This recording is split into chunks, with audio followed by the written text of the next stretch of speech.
Bonjour à tous, j'espère que vous allez bien. Une petite vidéo pour tous les passionnés de natation relative à l'évolution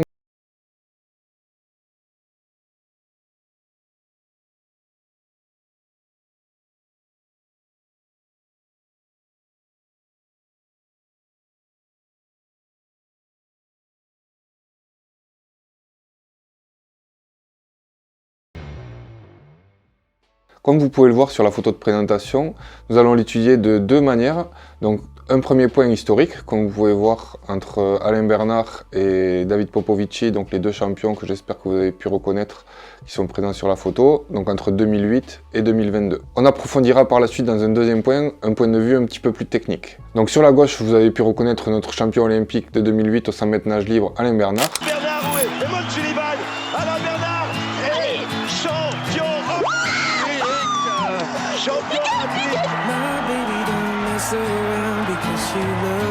Et sur la droite, donc David Popovici, le jeune roumain de 17 ans qui a réalisé le record du monde lors des championnats d'Europe de Rome en 2022. Donc c'est un peu justement ce qui a déclenché l'envie de tourner cette vidéo. Vous pouvez constater juste d'un coup d'œil que les gabarits entre Alain Bernard et David Popovici ont fortement évolué. Et donc c'est justement de cette nouvelle génération de champions que je suis venu vous parler aujourd'hui. Donc d'un point de vue historique, ce changement est bien entendu dû à l'évolution de la législation par rapport à la FINA et l'épisode des combinaisons. On se souvient que ces combinaisons participaient directement à la flottaison puisqu'on avait intégré des plaques de néoprène dans ces mêmes combinaisons. Certaines participaient aussi à l'hydrodynamisme, puisqu'on peut se souvenir des combinaisons de marque Jacket qui nécessitaient plusieurs dizaines de minutes à être enfilées. Elles participaient donc directement au gainage du corps et permettaient donc de mieux traverser l'eau. Les champions de l'époque d'Alain Bernard pouvaient donc à juste titre se concentrer un petit peu plus sur la propulsion, puisque pour moi, ces combinaisons participaient directement à l'équilibre à travers, donc on l'a dit, la flottaison et l'hydrodynamisme. On peut ainsi un peu mieux comprendre la musculature qu'avait pu développer Alain Bernard à ce moment-là. L'apogée de cette période, on l'a eu justement au championnat du monde de Rome en 2009, avec ni plus ni moins que 43 records du monde sur 60 courses disputées.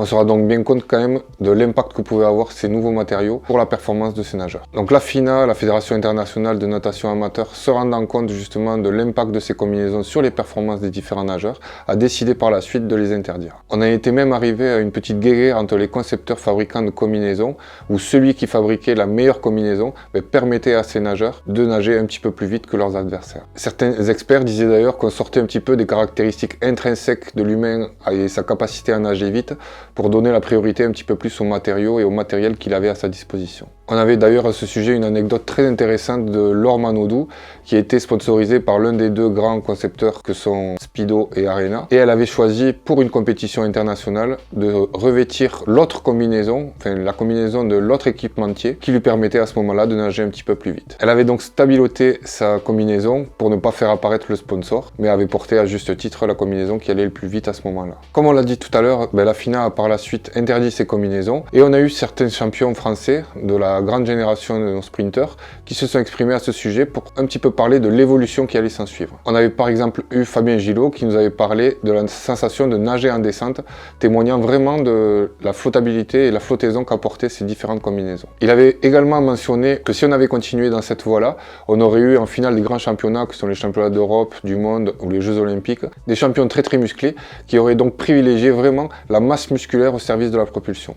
On avait eu aussi Frédéric Bousquet qui nous avait témoigné du fait que suite à cette nouvelle législation et une nouvelle réglementation de la part de la FINA, on allait avoir un profil des nageurs qui allait devenir beaucoup plus aquatique. Chose qui s'est effectivement produite avec l'exemple le plus criant de l'américain Michael Phelps qui a remporté la bagatelle de 8 médailles d'or aux Jeux Olympiques de Londres en 2012 et qui lui avait vraiment réussi à prendre le contre-pied immédiat de cette réglementation en adoptant ce profil aquatique assez rapidement. D'une part grâce à ses coulées assez impressionnantes et également grâce à son profil hydrodynamique. On va maintenant aborder un deuxième point un petit peu plus technique en approfondissant un petit peu ce profil plus aquatique et justement cette nouvelle génération qui le porte avec tous ces champions qui sont apparus sur le devant de la scène lors de l'été 2022. Pour revenir sur le record du monde de Popovici, plusieurs coachs internationaux ont fait une analyse assez précise de sa performance avec un découpage chronologique de 0 à 15 mètres, de 15 à 25 mètres, de 25 à 50, etc.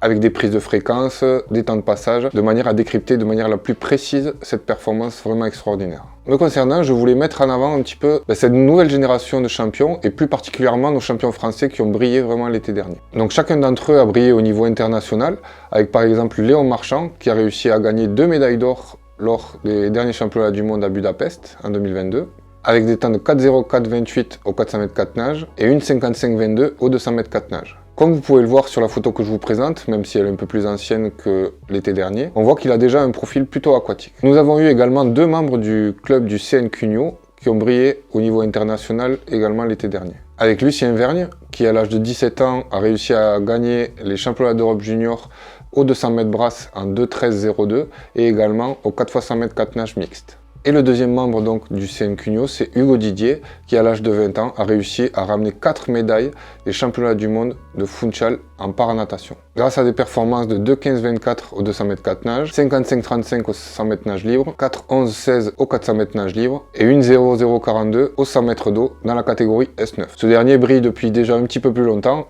mais il a de nouveau brillé l'été dernier. Pour moi, ces 3 nageurs ont des caractéristiques communes qu'on va essayer d'étudier de manière un petit peu plus approfondie. Ils ont passé pour moi un nouveau cap dans le profil aquatique des nageurs. Si on reprend le cadre de lecture que je vous ai proposé pour l'apprentissage de la natation pour les enfants, donc E, R et P pour équilibre, respiration et propulsion, pour moi, ces nageurs ont passé un cap en direction de l'équilibre. Ils ont abandonné pour moi une petite part de la propulsion pour la consacrer à l'équilibre. On va étudier ça de manière un petit peu plus précise. Donc je vais quand même un petit peu nuancer mes propos parce que ne me faites pas dire ce que j'ai pas dit, même si pour moi il y a un petit compromis en faveur de l'équilibre et de l'hydrodynamisme qui s'est fait au détriment de la propulsion, ces nageurs continuent bien entendu à se propulser de manière très importante. Effectivement, que ce soit pour Léon Marchand, nager 4,04 au 404 nage, pour Lucien Verne, nager 2,13 au 200 brasses, ou pour Hugo Didier, nager 4,11 au 400 m nage libre dans la catégorie S9, il faut prendre de l'eau. En témoignent d'ailleurs leurs résultats au niveau international, ils ont tous fait un podium sur des championnats de haute voltige. Donc si l'on reprend les 12 paramètres recensés par Didier Chollet, donc un universitaire de Clermont-Ferrand en 92 par rapport à la propulsion du nageur, pour moi ils en ont fait évoluer principalement 2. Je vous les ai mis en rouge sur l'image que vous pouvez voir. Donc le premier pour moi, c'est la quantité des surfaces propulsives, car effectivement, étant musculairement moins développés qu'Alain Bernard, on peut considérer par exemple qu'ils ont un avant-bras un petit peu moins volumineux, donc théoriquement, ils vont prendre un peu moins d'eau. Par contre, sur le deuxième paramètre que vous pouvez voir également en rouge, qui est donc le profil des surfaces aquatiques, là ils ont réussi à gagner, parce qu'en ayant cet avant-bras un petit peu moins volumineux, bien entendu, il va mieux traverser l'eau et être plus hydrodynamique. Donc c'est justement là où je veux un petit peu en venir, c'est qu'on est sorti un petit peu de cette vision analytique où on détaille paramètre par paramètre en essayant de maximiser chacun d'entre eux pour rentrer dans une logique un petit peu plus systémique où on va peut-être perdre sur un des paramètres mais gagner sur les autres qui au final vont bénéficier à la performance et à la vitesse. Donc selon mon cadre de lecture, justement, ce deuxième paramètre qui est donc le profil des surfaces propulsives, il appartient pour moi davantage à l'équilibre que vraiment à la propulsion. Même si bien entendu, dans une logique de course, les deux doivent être combinés. On ne peut pas abandonner l'un complètement au service de l'autre. Mais on doit essayer de trouver donc le meilleur compromis entre les deux. Je vais là aussi nuancer mes propos, puisque je ne vends pas de recette magique.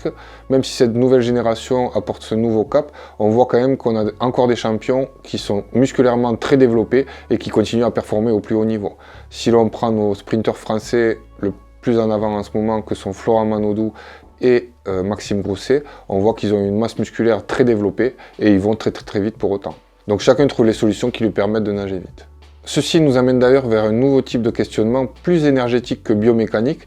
On peut se demander si ce type de profil hydrodynamique bénéficie plus aux nageurs qui vont nager des courses de 1 minute 30 ou 2 minutes par rapport aux sprinteurs. Le seul qui nous donne tort par rapport à cette hypothèse, c'est David Popovici, puisque lui, il arrive sur une distance de sprint qui est le 100 m nage libre à réaliser des performances de niveau international. Même si je pense qu'on ne le verra jamais s'aligner sur un 50 m nage libre. Néanmoins, d'un point de vue énergétique, et ça tous les nageurs le savent, les fins de course sont assez difficiles à traverser, comme en témoigne le fameux bambou que tout le monde a connu quand il était nageur. On peut alors se demander si ces fins de course ne sont justement pas plus faciles à traverser lorsqu'on a ce profil un petit peu plus hydrodynamique qui est moins coûteux au niveau énergétique, par rapport à quelqu'un qui aurait une masse musculaire plus importante et qui du coup aurait du mal à vraiment finir sa course du fait de sa masse musculaire à devoir traîner. Ça me donne envie de faire un parallèle avec le sprint, où on se souvient par exemple d'Usain Bolt qui réussissait à doubler tout le monde lors de la fin de course aux 100 mètres. Ce qu'il faut savoir, c'est qu'en fait, Usain Bolt accélère et gagne de la vitesse jusqu'à 60 mètres, mais ensuite, le fait qu'il réussisse à doubler tous ses adversaires,